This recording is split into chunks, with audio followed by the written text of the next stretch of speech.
नमस्कार, मैं प्रदीप कुमार। आप देख रहे हैं पीआर न्यूज का विशेष कार्यक्रम लोकसभा चुनाव 2024 का संग्राम। अभी हम पहुंचे हमारे जो रामटेक लोकसभा क्षेत्र के उम्मीदवार है किशोर गजबे। ये पूर्व IAS अधिकारी है और इसके पहले इन्होंने 2 चुनाव लड़ चुके हैं। एक पदवीधर मतदार संघ में ये पूरे नागपुर जिले में, इसके साथ में पूरे विभाग में घूम चुके हैं।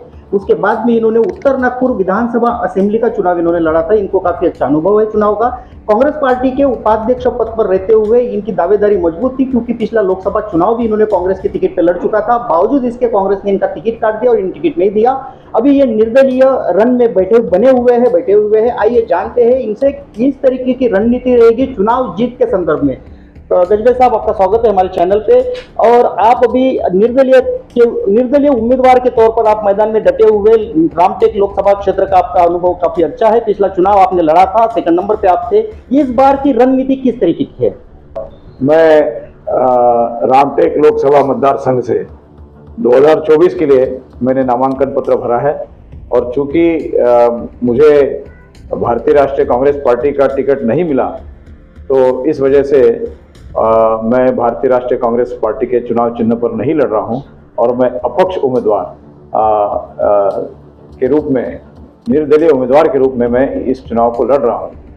और अब की बार हमारी स्ट्रेटेजी ये है कि पिछले 10 सालों में रामटेक लोकसभा मतदार संघ के क्षेत्र में कोई विकास नहीं हुआ, विकास का कोई कार्य नहीं हुआ और पूरे 10 साल हमारी जनता के बर्बाद गए।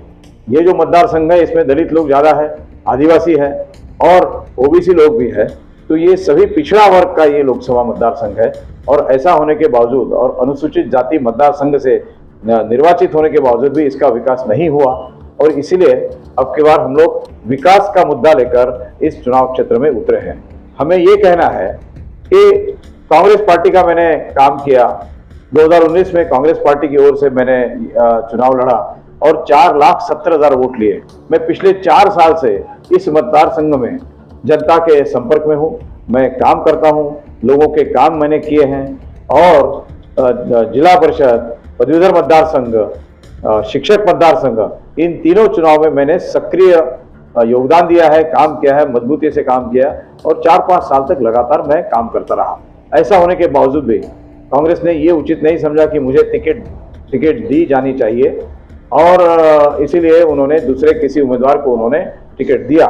लेकिन जब उस उम्मीदवार का जाति प्रमाण पत्र ये अवैध और बेकायदेशीर पाया गया, तो गैर कानूनी पाया गया, तो उनका नामांकन पत्र रद्द कर दिया गया।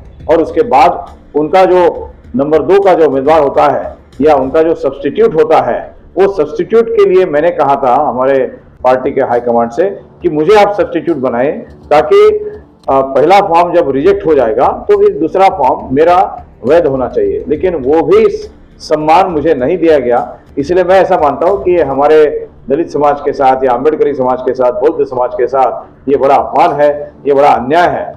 और इसीलिए मैं अपक्ष फॉर्म भर के मैं चुनाव में उतरा हूं और मैं अपनी पूरी ताकत के साथ दलित, पिछड़े, OBC, आदिवासी और अल्पसंख्यक मुस्लिम समाज, इन सब की ताकत पर मैं ये चुनाव 100% जीतूंगा, ऐसा मुझे पूरा विश्वास है।